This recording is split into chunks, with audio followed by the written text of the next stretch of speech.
Good afternoon and welcome everybody to the Digital Marketing Mastery Group. We are going live today with the first in a new series that I am starting here called Office Hours. And Office Hours is something that I'm going to be doing where we're going to be bringing in experts and bringing in people who are experts in their field to be able to come in and help us with our online businesses. So before we go any further, I want to make sure that if you're joining me live, please make sure to click the link in there. So if you want to put a comment from Facebook that we can see your comments, but I also want to make sure that you can hear me okay. So if you can hear me okay, give me a heart or give me a thumbs up. Let me know that you're watching this live with the hashtag live. If you're watching this on replay, hit me up with hashtag replay. Want to hear from you guys. Want to make sure that everything is coming through loud and clear and that you're good to go. So before we get into this, though, if you don't know who I am, let me just take a second to introduce myself. My name is Rob Orr, and I'm a web designer and developer, and I am focused, as I talk about in my videos and on my podcast and in my blog posts, that my goal is not only for this group, but in general with my businesses to help people to do business better online. And when I was getting started, it was a real big challenge to figure out the different kinds of things that needed to be done to put all the pieces in place to do business online and do it right. So after years of trial and error, I've learned a lot of stuff. So today is going to be the first time where we are starting with this interview series where we're going to be talking about the different kinds of tools and things that you need to do online. And with that, today, I want to introduce Irina Poddubnaia. Did I say your last name right? Here, let me get you up here on the screen here. And I apologize if I butchered your name there. But it's fine. I wanted to just introduce you to our group, the Digital Marketing Mastery Group. We got lots of folks here. We've got bloggers, we've got e-commerce people, we got podcasters, we've got people from all different kinds of business here in the group, and we're all focused on trying to figure out how to make money online. So anyway, Irina, thank you for agreeing to be part of this today. Thank you for joining me, and thank you for being part of the group as well. That's my pleasure to be a part of this group and to support your new initiative. And I hope that it's going to become a regular thing because people should get some real information from real experts, not like some fake gurus from those other groups where we are just spamming people and they don't provide any real value. So thank you very much for having me on this first interview. So absolutely. It's an honor. So we want to kick this off. So for you guys that are watching, want to just kind of give you some background. Irina is an e-commerce expert, so we're going to be talking about all kinds of stuff related to e-commerce today. So I don't even know if Irina knows this, but when I first got started online way back when, I actually started in e-commerce. I was working for an eBay seller many years ago, and we were working with Blackthorn and all kinds of crazy different old school eBay tools. So e-commerce is something that is near and dear to my heart. So, but anyway, tell us about you. Can give us a little bit of your background and how did you get started with this? Well, back in, I also have a very extensive experience in e-commerce, and I've been in this space for the last 7+ years. So when I started, I actually was a typical office worker, and I just had a dream to have my own business. So that wasn't, I didn't know what I was getting into, at that point in time. Yeah. So when I wanted to start, I just literally thought, at the time, it was very popular to start businesses and specifically start e-commerce shipping businesses from China. So we kind of put 2 and 2 together and we moved to China. Oh. we literally took the leap of faith and we moved to China to start our business with Chinese suppliers because we thought that we are going to cut the cost and we are going to get to the sacred source of all the products in the world. We were literally under the impression that when we get to China, we are going to walk the streets and iPhones are going to be lying on the pavement, and we are going to just like select the best models and like saying, okay, here is this iPhone for $300. Let's sell it for $1,000. Right. That was our misconception. When we came to China, it was really not what we expected. So first thing that I saw outside of a hotel window was like enormous skyscrapers. Even the literal, districts where people work and sleep, every building was 16 stores or even 32 stores high. So everything was like enormously big. And considering like the typical height of those people, I mean, like they're living in like gigantic buildings. So one thing is, when we came to China, we realized that we were missing one key piece. We didn't know how to sell online, and we didn't have a store. We didn't have a clients. We didn't have anything. And that's where we started. Because when we came to China, we didn't speak Chinese as well. So it was like a total leap of faith, like blindsided. Wow. So, yeah. So, but that was back in 2015. So when we started out, I literally started from nothing because it was like a matter of survival. So we needed to figure out how to sell online. Right. And what we started off, because like a lot of people, they get caught in technical details. They're just saying like, oh, I need to set up my store. I need to design my brand. I need to this and that and that and that. The list goes like this, like a very endless list. But what we tended to do, we just reached out to our friends, family, everyone we knew on social media and offered like, oh, we're in China. Would you like to order something? We started from Excel spreadsheets. Right. It was just like literally that. So people were submitting some Excel spreadsheets to us, and we were buying this stuff from suppliers and then shipping to them. So that's how, my business and my e-commerce business started. Nice. And yeah, well, it's kind of a not typical story, I would say, because not a lot of people go to China to start. Yeah, no, definitely not. Actually, it's funny that you mentioned that because in the first e-commerce business that I worked in, and we were obviously sourcing materials from China as well. We used to get, the big shipping containers would come in every so often from China. So that's wild. Yeah.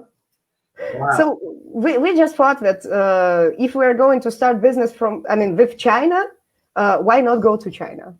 That wasn't such a smart idea, but again, it was like the experience of a lifetime. I mean, I have never seen anything like what I have seen in Guangzhou and Foshan. That's where we used to have our warehouse and our, we started from a home warehouse. Basically, I was just literally stacking all the inventory inside of our apartment, and we were packing and shipping from that apartment. And then once we hit some good wholesale customers, we had enough money to afford a warehouse. That's how it started. Nice. So did you learn how to speak Chinese? Dian. just a little bit. Wow, that's so cool though. That's awesome. That's awesome. Yeah. So you went to China and then you ended up coming back. So tell me what happened after that. Well, actually, in China, we had to survive and we had to find customers. And what we found in China, basically, that the business doesn't depend on suppliers. So in China, we had all the suppliers in the world. We had direct access to that source, to the sacred, low margin, the biggest margin. Right. But then again, we were competing with other Chinese people. Right. And they're like 1 billion or more, 2 billion right now. I don't know how many. So the thing was, we realized that the business is all about the customer. Right. And that's when we started developing our own system. So there was one particular story that led to development of the system. So when we were fulfilling an order, a wholesale order for hoodies, we had, I don't know how many kilograms of those hoodies, but there were like too many. And then we ordered those in bulk, obviously. They shipped everything to our warehouse. Right. Then we shipped it to the customer, everything was all right. And then the customer received an order. They said like, oh, you're missing the whole color. And we're like, oh my God, the whole color. The whole color, it's like 17 or 20 pieces. And that was the entire commission from that order. Oh, and wow. That's when we realized that we needed some system. We needed some system in place because we were making mistakes. We were overworked. We were like tired. And that's then we started developing our own system. So luckily for us, we are like IT folks. I mean, like, you know? Yeah. So my husband is a software developer, so we are kind of on par. And I don't know how to call myself right now because I'm an IT project manager sort of type, because like a general business person that does everything else outside of coding, because I don't do coding, but everything else I can do that. Yeah. Yeah. So configuring systems and setting it up and even like organizing people that work with those systems. That's what I do. No, that's very cool. That's very cool. So you guys, instead of just selling direct to your customer or direct, even business to business, you guys decided to take a step back and get into the software development game. Well, I would say that it was just a matter of survival because we were basically processing the orders from Excel spreadsheets, and that was getting overwhelming, and we were making mistakes. And that's when we decided that we needed some system in place. And instead of buying something that already existed on the market at that point in 2015, there weren't too many systems available, and the ones that were available were on their childhood development, because right now Shopify provides a lot of this functionality, but back in the day it was just like literally shopping cart. Right. That's it. Yeah.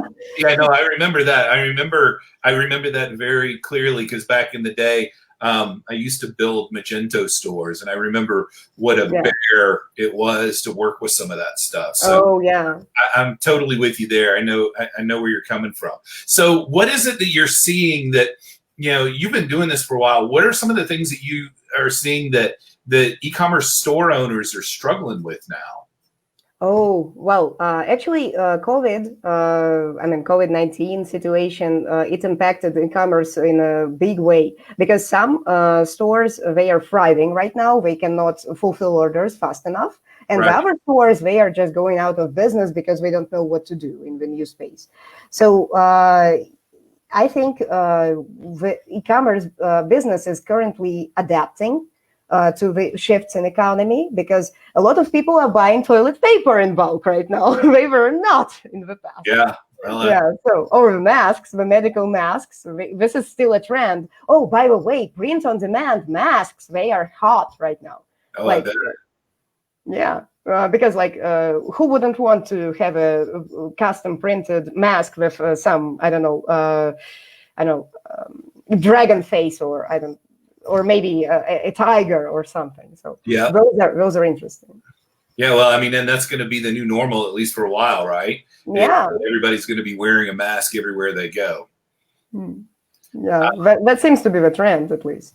Yeah, it is. Yeah, it does. So tell me, what are some of the things that you're experiencing with your clients? What are the roadblocks that they're running into, just from from a e-commerce store management perspective? What are you seeing right now? Well, from what I have seen is that currently, the stores are they're getting swamped. If we're getting consistent sales, and they're getting a lot more sales right now because people are bored and they are at home. And what do you do when you're bored at home? You're just going somewhere online and you buy yourself a present, like right now. People, and right now, a lot of, major advertisers, they are going on strike against Facebook. Have you seen those news? Like Coca-Cola is not advertising this month, and a lot of other major brands. Yeah, there was I can't remember who it was, but there was somebody that had mentioned that they were pulling their ads from Facebook, which is kind of it was a big retailer. I don't remember who it was. Yeah, well, that's exactly what is happening right now, because in COVID, major brands, they are pulling away all those advertising budgets, and that means what? Facebook ads are on sale, And all the other ads are on sale if you know how to cook them. So the thing is that currently it's the opportunity that people are missing. So if people have some skills, or they have some money to invest in ads, they should be advertising right now, because ads are going to take a deep dive in cost, at least for this month. I don't know about anything else. But who knew about COVID back in September last year? Right. Nobody. Nobody. Entirely new situation. So what are you seeing as like the friction points that people are getting stuck on with their stores these days? Just for you guys work with a lot of store owners. What are the friction points that you're seeing? Oh, well, there are multiple. So at this point, it's hard to tell, because every store has their product. And one thing that I noticed, so we work with very different sellers. So, for example, CBD oil. Previously, it was the hottest product on the market, and everyone was advertising it. And then Facebook just banned it, or they had the restrictions put. So right now, you cannot advertise it directly. You can just advertise it through some intermediary page, or maybe some testimonial or a video or something. Just there are some workarounds. So the thing is, sometimes you have opportunities that are okay. I'm probably getting off topic, sorry. So what I was struggling with is getting the stores some traffic, because in this current environment, people are spammed from all directions, and people have more time to spend online. And a lot of other people who used to work their day job, right now they're staying at home and watching YouTube, or they are posting on Facebook. And the market is getting really noisy. Right. And that's when you have to stand your ground and maybe become louder, even louder than you were before. Right. That's just the natural progression of things. Because if you don't get loud right now, you might not exist in a few months. Right. So when you say get louder, what do you mean by that? Posting more, try to experiment with new platforms, and maybe reach out to people more. So right now, what I have seen in B2B sales is that those people who are still trying to advertise through traditional channels, we're not getting that much traction.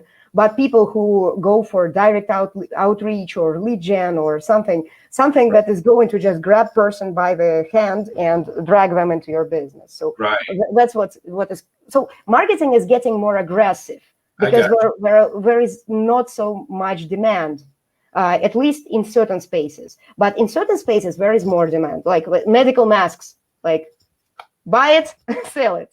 Yeah. And they're everywhere. I mean, everybody. Wear them. So that totally makes sense. So one of the things that I remember from back in the day, in my e-commerce days, was struggles with like abandoned carts, and just people falling out of the funnel, for lack of a better term. Somebody initiates checkout, they abandon their cart, or something like that. Do you have any recommendations about how people that are running stores can fix those kinds of problems? Right. So I have the entire framework to actually show them where they have friction or acceleration points. I call this framework a flywheel. So instead of a funnel, the funnel is like this. So you just put people on top and they're going through. So, by the way, I have some slides to share. Can I? Of course. Okay, right. So just yeah. So now it's shared, right? Yep. Yeah. So a funnel is kind of like this. Right. So you have this awareness, and people are just like sliding down. So like awareness, interest, consideration, evaluation, purchase. Ta-da. And that's where you lose them, because they purchase something, yes, then they are waiting for their purchase to arrive, and that's it. It's not a customer if they don't buy the second time. It's just a transaction. So most of the businesses, they just don't count on the second transaction. They just think that they need to get more customers here. like on awareness, whatever. But your best customers are actually those who already purchased from you and they are satisfied. Because like there is this like currently like there is this negative outcome where people don't want to buy anything else from you because they don't think it was of good quality, or it wasn't delivered on time, or it was broken, or whatever could happen. But there is this perfectly normal positive outcome where people would like to share a review about your product. We are going to refer a friend or a new customer, or we're going to just buy something else from you because you provided something like a coupon code or whatever else, whatever initiative you have in place.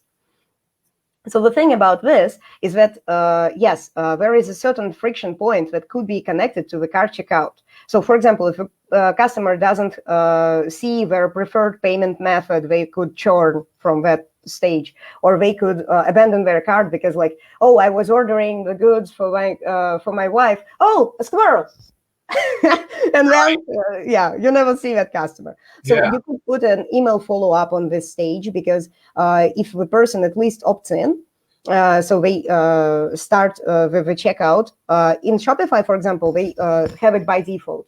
So you have to first provide your email address and your name, and then you can see the rest of the checkout. They know why, because you can follow up with those people if they don't finish the checkout. Yeah, I got you. Yeah. So the thing about this process is that here your customer can do something, so they feel in control. But after your customer places an order, this is the place where they just have to stay idle. They have to wait. And I have seen so many memes on the internet. So like me after placing my order. So track it. Yes. I mean, I should put some of those memes here. I think I should. I mean, next time I will. So the thing is, at this stage, you need to continue communicating to your customer and trying to upsell them even, or trying to return them back once they purchased. Because if you don't have anything in place for repeating this cycle, you will have to just trade one customer for another. Right. So every time you buy a customer, you will have to buy another one to continue spinning. I mean, just to continue the cash flow in your business. Right. Yeah. So, and that's what the old saying that it costs, 10 times as much to get a new customer as it does to keep an old one. Yeah.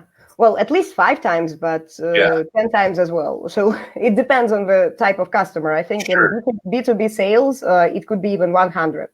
So like in B2B sales, like if you have one transaction, it's already costing you an arm and a leg. Right. Right. So that's pretty much the whole thing. So if you want to grow your business, you just need to make sure that this cycle is uninterrupted and you have as low friction at every point as possible. Because when you are going from like entry point interaction, so for example, they have seen your ad somewhere, then you offer them something, then when they check out and they pay. And if there is if nothing goes wrong here, then they will have to wait for the order. And then you have fulfillment, packaging, shipping, waiting, and receiving. So when they receive something like a parcel. So at this stage, for example, we have an email follow-up where we ask the person to leave a review and maybe tell us what was their experience with the parcel, or not even the parcel, with the contents of the parcel, with the product. Yeah. And this is a very good place where you can start remarketing again. So you could just convert them to buy something else, or even offer them a subscription. So it's good. Subscriptions are a big deal right now, right? I mean, they're kind of everywhere. I mean, and it's just the craziest stuff. I mean, we built subscription box stores in my business, and it's wild the things that you can get on subscription. And I think that's a very cool idea and a very unique approach, especially for like e-commerce, for people to be able to subscribe to whatever it is, that you're offering. I mean, what a no-brainer. Yeah, well, in e-commerce, specifically in those B2B e-commerce stores where you offer, for example, I had a customer that offers that offers tableware for restaurants, like those. I mean, how is that eco-friendly tableware? Right. So what we tended to do, we just offered them to subscribe to replenishing their supplies every month without any friction, without having to place an order with a supplier. So every time they want to get a new batch, they just receive it automatically every month, and that saves so much headache. And they just receive all the paperwork without actually asking for it. And this is like for many businesses, they don't realize how much money they are leaving on the table just because they're never offering to buy again. So yeah, no, that's a great point, man. Because I think about some of the stores that I've seen. I mean, how many people could benefit from that subscription model? I mean, it's almost like it's like a hidden sales stream, right? I mean, it's something that's not readily apparent, that maybe if you've got a store that you hadn't even thought about. I mean, I've got lots of subscriptions on Amazon, but I mean, having that kind of stuff, man, that's got to be a great revenue source for folks. So let me ask you this: are there any other kind of like big tips that you want to share with store owners or even digital marketers, people that are doing regular information marketing? Is there something that, as an e-commerce expert, that you really think that everybody needs to know and needs to be taking action on? Well, definitely. I would really. I'm showing those pictures without actually giving the background for this metaphor. So I'm just imagining this. It's a nice illustration, though. Yeah. So you're basically, when you are sailing the sea, like the sails sea, you have your business as the boat.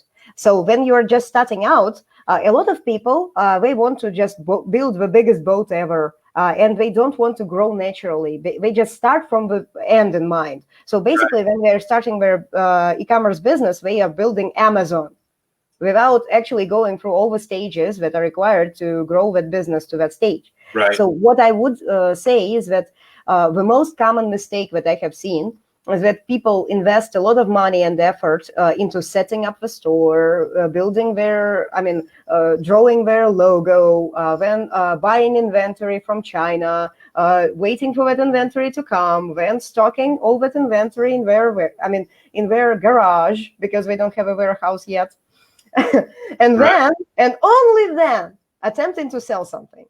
And then failing miserably, getting stuck with that inventory, going out of business, going back to their day job. Right. So this is like the whole, so this scheme should be flipped.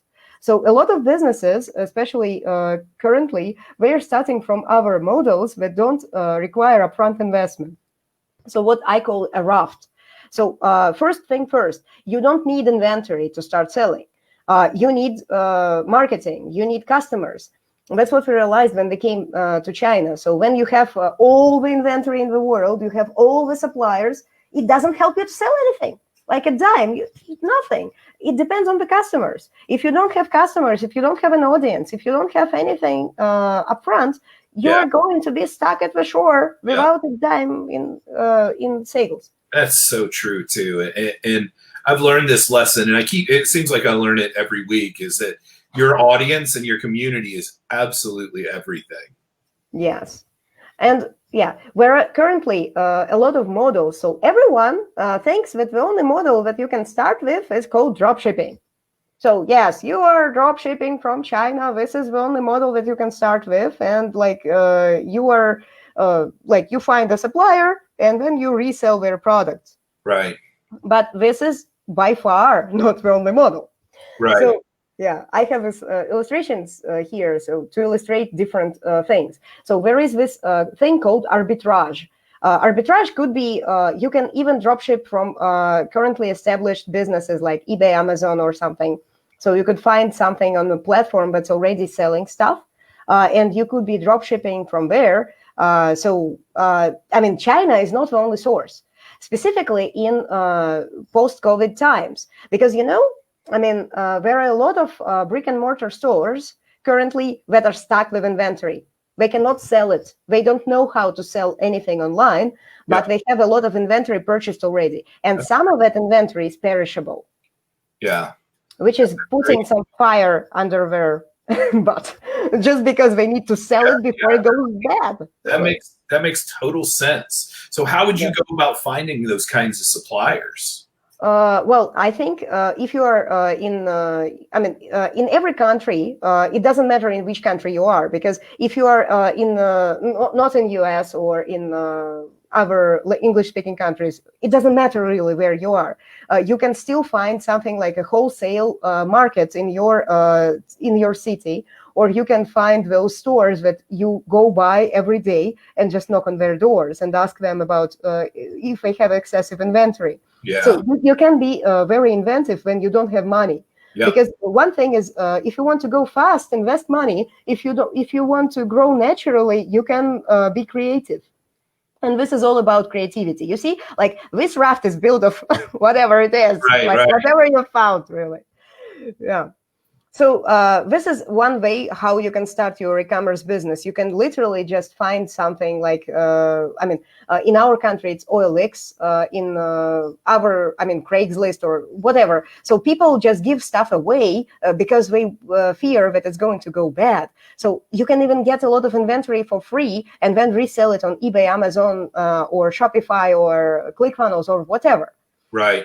Yeah. So it's all about creativity when you don't have money, because a lot of people are starting from their own things. They want to, invest a lot of upfront, like I said, or they want to buy something from China, which is not usually the most cost-effective way. No, because yeah, I mean, it's small scale. That's kind of worthless. I mean, you have to buy in such scale from China to make it worth it. Yeah, that's a big deal. Yeah.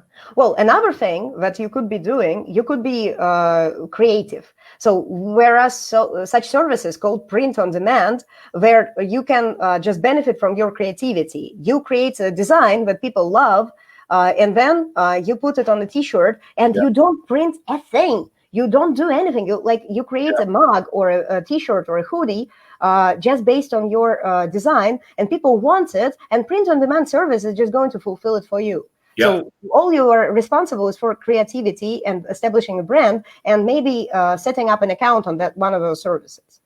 So that's another thing that you could do. And there is also this platform called Etsy, where you could be selling even custom-made stuff that you are going to make with your own hands. So that's also e-commerce. It's not considered anything else. This is like e-commerce. Oh, okay. There is also another thing that you could be doing. It's crowd sourcing. So you could be putting your design on crowdsourcing platform. For example, Kickstarter is one of those things, but I call it like crowdsourcing and crowdfunding. They're kind of similar. With crowdsourcing, you just need to meet the minimum order quantity to get it produced and shipped to your customers. Yeah. But with crowdfunding, your idea needs to be big enough for those people to invest in it, and then it just soars, and then you have a lot of resources paid up front. And then people are patiently waiting for you to fulfill on your promise. So if they want those sweatpants that badly, that they invest into building your business, that's really good. So you don't have to be a big business. You don't have to have like a $10 million idea to do the whole crowdsourcing, finance piece. Do you? It just needs to be appealing for your customers. So this is all about customers again and audience. So if you have some idea like Exploding Kittens, have you seen that game, right? No. Well, there was this awesome card game that was a huge hit on Kickstarter. So literally, the person just invented those exploding kittens, and they got over $1 million or over $3 million based on the pre-order demand. That's awesome. Yeah, and that's how they started their business. So the only thing that it takes to really start a business is willing to talk to people, understanding what they are going to buy, and then selling it. Because right now, I mean, like, you could find inventory under your nose, or even in your building, there could be a store that is currently closed and they have a lot of inventory. Yeah. They could benefit from selling it. And even if you don't know how to sell it to direct customers, maybe, for example, they have an inventory of mugs. You don't know how to sell 1,000 of mugs, but you could go and sell it wholesale and get a commission. Because a lot of people, especially drop shippers, they have this misconception that they have to go for inventory to China. That's it. Like every other country in the world, they don't have inventory. Only China has inventory. Right. Yeah. So wow. Yeah. No, that's awesome, Irina. Thank you very much. So if somebody wants to get in touch with you, how would they find you? Where are you at online? They could find me by my brand. So it's TrackMage. We have a system that allows to cut customer support costs and actually make this flywheel spin, because we are eliminating special friction points that are connected to these three bubbles. So the fulfillment, packaging, shipping, and waiting. Because a lot of customers, they get tired of waiting, or they basically go insane, or they go crazy with waiting for their parcel to come. Right. And that's exactly what is keeping them from ordering again. That's why they are ending up in those red circles. Yeah. So what we do, we have automatic follow-up and automatic notifications for the customer, and actually some tracking pages where they can see their parcel coming to them. And we're following up with the customer all the time, so that they don't feel left out, or they don't feel uncertain about this. And again, it also has a lot of marketing capabilities. I think I can share my screen again, but okay. Yeah. Let me stop sharing. I can just open and show you how it looks, because like show, don't tell. Yeah. All right. So let me show you.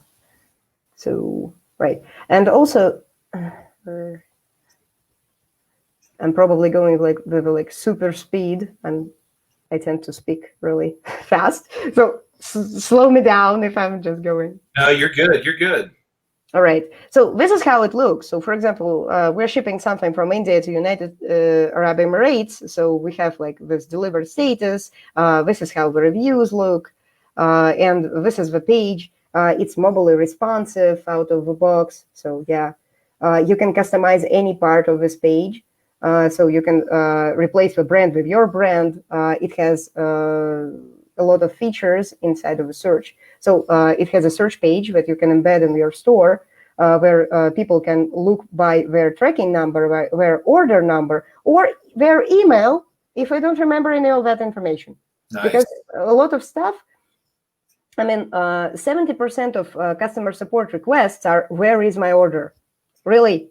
There is such an easy solution. You can just embed a tracking page on your store, and they could ask this from a robot instead of inundating your customer support. Oh man, that would be a huge deal. I mean, back in the day, that was such a huge problem for us. Well, and if your customer support force cannot cope with it, you get a lot of refunds and chargebacks, and those impatient customers, they're not going to leave you alone, basically. Yeah. So, yeah. And in here, like I said, we have a lot of custom themes that can fit your store without any configuration, basically. So Very cool. With one click of a button, I can just go and see this is the new page. And everything is customizable. So I can literally replace this logo with something new, like part of the ECommerce flywheel. Sure. So, yeah, and it's there, and it's mobile. And specifically for your target customers or target audience, we have a WooCommerce plugin right now, and it's on WordPress org. So it's like TrackMage Woo. Okay. Back in the day, they allowed WooCommerce in the names, but right now they don't. I don't know why. Yeah. So yeah, this is how it works. This is how it looks, and it's absolutely free for 100 parcels per month. So if your store is just at the beginning stage, you can literally use the system for free and use all those amazing perks without paying us any money. Nice. That is very cool. And another thing that I wanted to show, it just looks good. Okay, maybe last quarter. I don't know. Okay, okay, maybe not. Okay, I just wanted to show that we have analytics, so you can just basically see all your parcels and all your carriers on one screen and understand which carrier is producing your best results. So cost effective, and they have less lost packages or canceled or anything. For e-commerce people, that would be a big deal. So that's the shippers. That's like UPS and FedEx and those people. Yep. Yes, yes. That would be a big deal, because back in the day, I used to work for UPS, and that would have been a huge deal for some of our e-commerce customers to be able to know who's performing well and not. And in the admin panel, in the admin panel, you can literally see all the packages. So yeah, can I share my screen again? Yeah. Okay. I'm just trying to switch between screens all the time, but okay. So in here, you have all the information about the parcels. So for example, those parcels that don't have any information right now, then you can just filter by a carrier. So you can see those parcels from DHL that have no information. You can reach out about them to the carrier. Yeah. Yes. And this system is specifically designed with enterprise and wholesale shippers as well. Because you have probably noticed something weird on this tracking page, that, for example, if a person has more than one parcel, it's not a retail, but wholesale. For example, they need to ship not one parcel, but the whole batch, like 5, 7 parcels. And they need to keep track of all those parcels from their supplier and then from their warehouse to the customer. So this system supports those batch links creation. So you can just literally send to your supplier the link where they will see all the parcels that are coming from them to you. And then you can send your customer with a similar message or a similar link where they can track all their shipments, not just one. Yeah. That's awesome. And we noticed that our services, they don't provide this functionality just because they were designed with only one person, one package in mind. But sometimes it gets inundating, for example, for a person to receive 100 email notifications about every parcel. We're sending those batch notifications where you can just see one same link, and you will see all the packages. That's awesome. That's awesome. You guys have put together something very cool there. So that's very cool. Yeah, it doesn't get any better than that, right? I mean, and if it can plug into WooCommerce, and I'm sure it can plug into various different other carts as well. So yes, we're working on Shopify integration right now. But if you have a Shopify store and you want to integrate with TrackMage, you can use Zapier, because we integrate with Zapier and all the other platforms they have. Like it requires a little bit of point and clicking to set it up upfront, but again, it's better than not having it. And also, you can integrate it with various systems like ClickFunnels, for example, or other systems that don't allow to have access to their API. Right. So this is the biggest pro ever. So with ClickFunnels, you can use Zapier. Very cool. Very cool. Well, Irina, thank you very much for being on here with me today. That is a lot of really good information. So I hope for you guys in Digital Marketing Mastery Group, I hope that you found this useful. If you want to follow up with Irina, you can find her at trackmage.com, and we'll put a link below in the comments so you can find her website. She's also got a guide that is available as well. Irina, can you tell us just a little bit about that? Yes. So this is a guide to actually boosting the sales by retaining as many customers as you can. Remember when I showed that image with a funnel just going, right, like all those customers are going away. So if you want to increase your sales at least by 5 times, because you are spending like 5 times more on acquiring a new customer than you could be spending on retaining one right. previous customer. So if you want to increase your sales 5 times, you can just literally increase your retention. So if you can retain at least one customer more, you will be spending 5 times less on acquiring new. Yeah, that makes total sense. That makes total sense. So we'll have a link below for that as well, so they can download that. So thanks again for being on here. Now, what I want to do real quick also here for you guys in Digital Marketing Mastery is if you want to go deeper into this, if you have an e-commerce store and you're struggling, I know the e-commerce stores that I used to work with, the stuff that Irina is talking about here is big time. This should speak directly to you if you're having any of these challenges with customer service and tracking, and being inundated with emails and refunds and stuff like that. We are proposing to do a masterclass for you guys. So if we get enough interest from the folks in the group, we're going to go real deep on this and show you the how-to for a lot of this stuff that's going to make everything so much easier for you in your business. So all I want you to do is leave me a comment below and hit me up with a hashtag I'm in, or I'm in for the masterclass, or actually let's just call it, just do hashtag masterclass. That'll make it that much easier. So leave us a comment below, hashtag masterclass. And like I said, if we get enough people that are interested in doing this, we'll put this on and we'll do a deep dive into this stuff for you guys, so that you can get the efficiencies and the increase in efficiencies that you're looking for your store. So definitely let me know about that.